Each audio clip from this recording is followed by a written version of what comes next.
ವೀಕ್ಷಕರೇ, ನಮ್ಮ ಚಳ್ಳಕೆರೆ ಟಿವಿಗೆ ಸ್ವಾಗತ. ಇಂದಿನ ಪ್ರಮುಖ ಸುದ್ದಿ.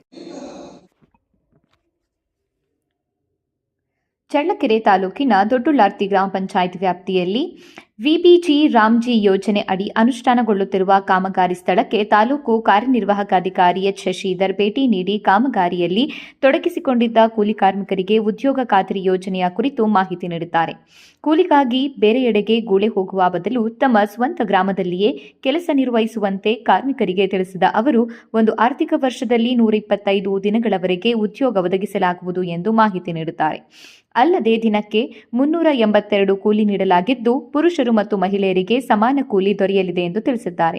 ಈ ಸಂದರ್ಭದಲ್ಲಿ taluk IEC PDO H Shashidhar, ಕಾಯಕ ಮಿತ್ರರು ಹಾಗೂ ಅಪಾರ ಸಂಖ್ಯೆಯ ಕೂಲಿ ಕಾರ್ಮಿಕರು ಉಪಸ್ಥಿತರಿದ್ದರು.